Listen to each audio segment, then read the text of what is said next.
us to S. Prakash and he can respond to you. Your basic premises, S. Prakash, the Congress's basic premise is one, conversions are not a problem, and two, this bill is anti-minority.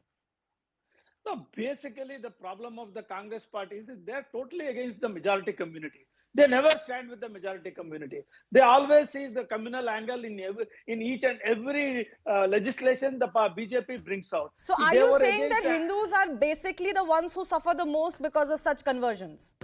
Certainly, it is the Hindus are the target. Statements you're adding to the debate. Madam, I did not interfere. Let him speak. I'm talking about the anchor. That is unfortunate. No, he's saying that you are this bill. He's suggesting this is for the majority. The majority are Hindus. The problem is what is the objection to what I said?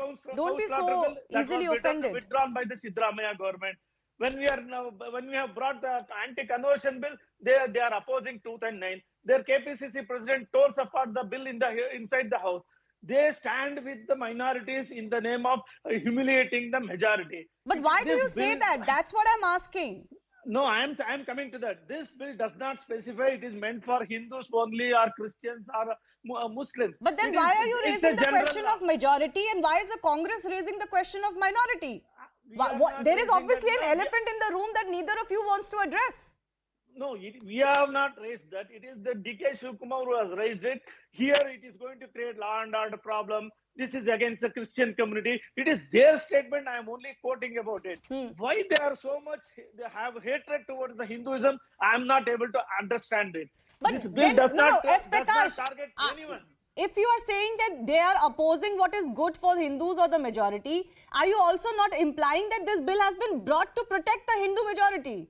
That you feel that Hindus are being converted illicitly? It is brought to protect against any inducive and forcible conversion by anyone, either by Hindu or Christian or the Muslims. Right. It is not applicable for one particular religion. Right. I have failed to understand why the Christian community is up against this bill. Yeah, tell me why. That they convert for the sake of it has become a business for them.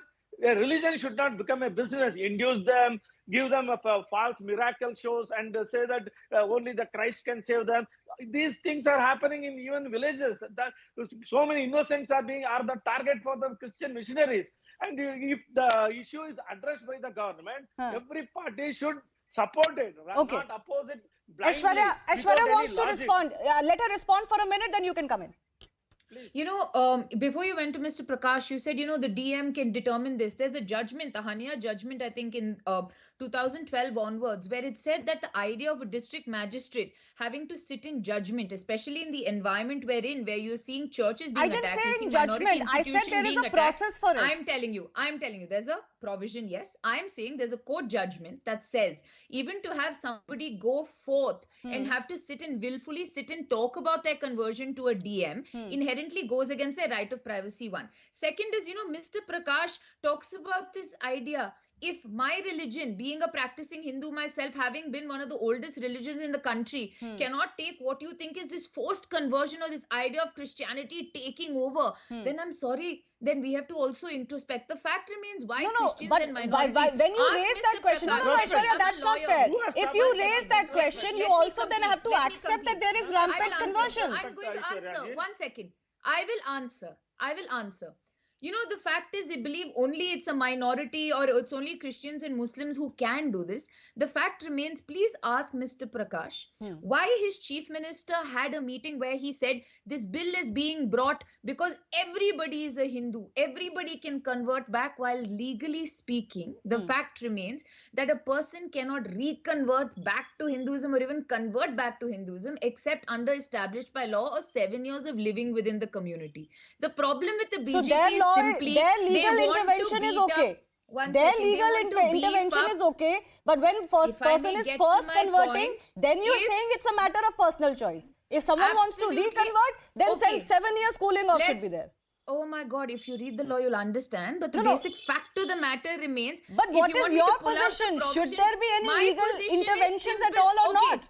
Here's the deal. Very simply, if somebody willfully wants to convert to any religion, the constitution allows him the freedom of conscience and religion to do so. Right. The government here in Karnataka presupposes that all conversions are forced, are coerced and they also negate the will of the human being. Okay. If tomorrow You've I made want that to point. convert for You've the made that purpose point. of marriage, You've made that point. Let me go across to Anurag Naidu. Marriage, I'm not allowed to. Anurag, no, that's actually in the cases of false identity on the pretext of marriage and conversion solely for the purpose of marriage. Please don't make it about all Anybody marriages. can complain and say it's forced and there's an investigation and the marriage won't even happen. Yes, so if there is a complaint, there should be an investigation. What are you saying? Privacy. If the woman complains that she was duped, there should be an investigation. Okay. If I am an adult and I choose to convert for the purpose of, let's say, marriage willfully, being a mindful adult, not of unsound mind, and being an adult in my own capacity without needing a But why do you need to convert for marriage? Nobody Why will stop them.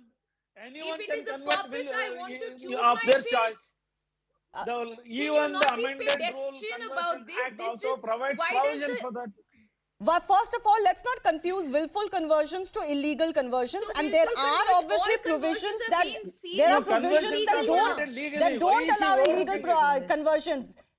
Proselytizing of this kind cannot be allowed, It madam. presupposes If all it conversions disturbs as social post-conversion. harmony, Have you read it the cannot bill? be allowed. Please Have you understand, read for the social bill? harmony. But as Should Prakash, I I'll give you start time. reading Let me go across to provisions for you? Anurag Naidu, who's joining us. Anurag Naidu, there is obviously two sides to it. The government firmly believes there is rampant conversion going on. The role of Christian missionaries especially is always talked about. There have been prominent individuals in Karnataka who have come out to say that their families have been approached for such activities. You're hearing what the Congress is saying, that there is no great problem actually on ground. One is that issue. What do you feel?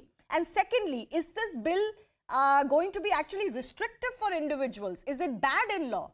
Anurag. First of all, a quick rebuttal. One or two specific cases which have not been investigated well or which have not been handled well cannot be setting a precedent to kind of dilute the whole narrative that government is backing today. Let's give a fair argument to what government is doing today because it's a very important bill. Let's understand that from that viewpoint. There is a rampant conversion happening, which is an incentivized conversion. And I tell you why Karnataka has to be even more careful. Karnataka shares a very long boundary with Andhra. It shares a big boundary with Telangana and also Tamil Nadu.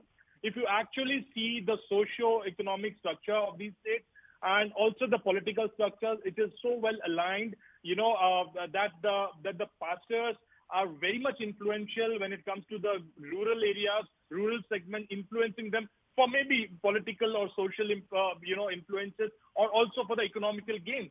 And that is where the real problem is coming. The influence from these states, also Kerala for that matter, is coming heavily on Karnataka. Karnataka till now has maintained a very good social structure. And as Peter Machado himself very beautifully said, it's a sin to have a forceful conversion. He is also, being an Archbishop of Bangalore, is opposing tooth and nail the forceful conversion. And that is what the government is also trying to say. Mr. Bommai is very rightful. The government, in very rightful terms, has also given, a right to go for a willful conversion. It lays down a very beautiful structure. You have to approach a DM. DM being the head of one particular district